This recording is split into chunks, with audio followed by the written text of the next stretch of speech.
What's going on, family? Dave Jones here. And today I want to do a little live freestyle coaching session. And I'm titling this Master the Art of Becoming. And so this is part of the process in what we do when we help clients is help them transform their mindset and behavior patterns so that you can be, do, and have whatever it is that you desire. I am under the mission to help people come out of stuck and to break free from the resistance that is in your mind, the resistance that is in your behavior, the resistance that is in your habits, and the resistance to frustration and execution and becoming who you want to be. I believe that this resistance, the thing that's stopping you from doing what you know you should already do, is literally, I'm going to label them as thought monsters. And that's a palatable way to really understand that these are basically spiritual like enemies or strongholds that are literally entities that live within inside of you. Once you feed them things like if they're procrastination, if it's anger, if it's laziness or doubt, fear, all of these thought monsters um, are just part of the spiritual unseen reality or ideas that we basically get to take in on our some of our choice and some not of our choice based on how we are trained, our environment, or ideas that we watch and we perceive through them being delivered through media or other people. So my concept is to help you to from what you conformed to in your mind, these ideas that you conform to, if they are producing negative and you are depressed with these negative thoughts and ideas, then you need to transform. That's the only way out of this. You need to transform your mind, so your mind is conformed to a set of, basically, a philosophy about, let's say, becoming what you want to be. And you may not believe that you could become that because this idea is blocking you from seeing all the opportunity or your ability and capability that you have right now. And there's this filter that we think through in our mind that is the only reason we don't do the things that we know we should do. So we have to work together to help break this connection, this connection to the enemy. And that's why the enemy is always inside of us. We sometimes, since we don't know that we're fighting the thoughts that are inside of us, we lash out on other people. You know what I'm saying? We isolate ourselves or whatever you may do.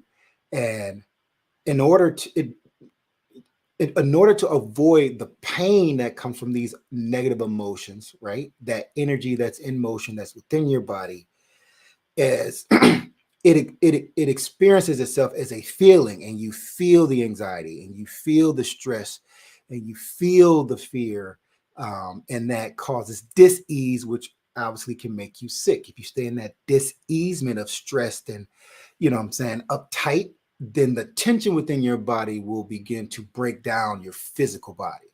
And so it is absolutely imperative that we are aggressive at attacking the negative thought monsters that are holding us down, right? Um, and here's the thing: we are unaware of this because the thought monsters, they these ideas, they love themselves and we love them. So that sounds weird, but let me tell you, every like everything, we are nothing but thought, right? So thoughts are first defined as a precept, meaning that it is thought means idea. So it's pre-idea before you. So before you know of it, there are ideas or intelligence or things that you don't know. And those are precepts. Once you get connected to it, those things become concepts, right? Con means with, like, or like connect, right? So it's you're with the idea and you're like, I got the concept. You heard of something, but there's the concept of it. So it's not really yours yet. You're just aware of it. That turns into an idea for you, an idea where you get your own imagery, your own pictures about this and you start to create it within your own mind, how you perceive it. And that idea turns into an ideology. Well, it's yours. And that ideology turns into your philosophy. Philosophy, first word philo, means love, right? It is the idea or thoughts that you're in love with. So we could like some of the negative things about ourselves. This is just who I am. I don't have to change. Nobody gonna make me do different. This is who I am. But the things that we are claiming as who we are, meaning the thoughts that we are identifying as us, we are actually acting different from what we feel is normal. So this is why we are unfulfilled, right? So it again, it is imperative that we fight the thoughts that we are in love with, right? That we've taken ownership of and say, well, this is just who I am. No, it's not who you are. You conformed, and that feeling of those thoughts are comfortable to you to gossip, or it's comfortable for you to be lazy. It's comfortable for you to ignore your responsibilities. It's comfortable for you to whatever it is that is ultimately that is holding you back. So we have to transform out of this concept. So why did I start this?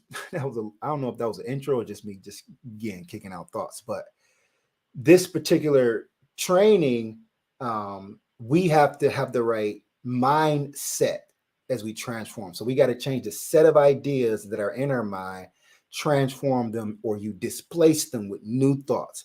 So while you're listening to this, you're getting new ideas, right? New concepts will eventually, if you listen to them long enough and often enough, they'll turn to your ideas, your ideology, and your philosophy, and you'll be in love with how great you are and being able to affirm your ability to be, do, and have, and to execute, and to hustle, and to be the right character, whether it's love, joy, peace, gentleness, goodness, fear, a man of faith, a woman of faith, right? So these spiritual thoughts, or like the thought angels, for lack of a opposite word, right? These are the things that if we carry these principles within us, then our behavior will manifest the idea of execution. So it's not that you are not an executor. It's not that you are not a doer. We've just grabbed the wrong thoughts of laziness and not followed through and whatever, which is the opposite of the things that cause us to have or to be and become what we desire. So, so the way you switch your mind now is you have to look at any negative thought that runs through your mind. You have to recognize or identify that thought, right, is not profitable for what I want. So my awareness, right, the I have to attack the thought that is telling me not to go apologize, that is telling me not to go and do the work that I need to do, that is telling me to execute on what I know I need to do.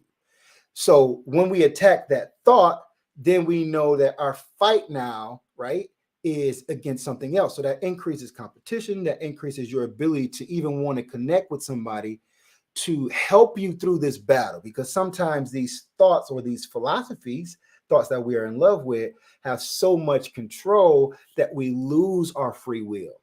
Right? You ever wanted to say, I want to get up in the morning to go and work out, but when the morning time arrives and that snooze bell rings, what do you say? I'm good. Something else, the thought protects itself. You're okay to stay here and be overweight. You're okay to stay here and not worry about your health. It's okay. And so now there's two conversations going on. You are trying to get to the good of you. The negative thought monster is trying to tell you that you need to stay where you are, freeze, because it's comfortable here. And so, unfortunately, we find comfort, or we tolerate discomfort ultimately, because in our discomfort, we are comfortable. So, in order to get out of this, you have to fight your way out, and through the frustration of uncomfortable, to attach ourselves to ideas or character traits or habits that will produce the things that we want to be, do, and have. Right. So here's a quick two-step reality of how your mind is always seeking for positive thinking, always seeking. This is where you meditate. This is where you repeat affirmations. So it's a chase towards how many good thoughts that I can be aware of. and how many negative thoughts can I move away from. And the longer you do this, the more that we are becoming the character of the hustle to produce what we're trying to produce. All right, so one thing to think about, the process of becoming or transformation. Well, one of the processes, just to paint a metaphor so you can potentially see it, is there's always three steps. You have to be, do, and then have. Right? So it was two steps to get the third step: be, do, and have. So whenever you're trying to become something, so you have to be it before. So once you make the decision, you have to be it. So say if you wanted to be a realtor, right? So before you decide to go take a course, get your license, look at houses or whatever, right? In order to become a realtor, you have to first be a realtor. So you have to take on the impression to say, I am a realtor, not I want to be, because it's always in front of you. And if you want to be something, if you don't get to the something that you want to be, unfortunately, we get distracted and chase something else that's shining.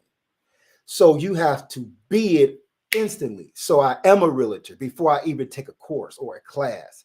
So with that thought, I can avoid imposter syndrome. I can avoid that this really ain't me. I know that I have to be it in a level of ignorance or unskillfulness, but I have to be it in my mind in order to set myself in the thing that's going to cause me to do the thing that's necessary, which leads me to number two. If you are being something, then you need to always be doing something, or as much energy and time as you can to be doing it. So, what does a realtor do? What does a coach do? What does an entrepreneur do? What does a good husband do? So now I'm seeking for what to imitate, what to intellectualize. I don't even know if that's what contextualize, what to, I'm trying to say what intelligence together. I just made a word, intellectualize, right? So you have to grab these thoughts, these ideas that are what you want to have. You have to go get them. So in order to have the real estate characteristic, you have to be and do it first.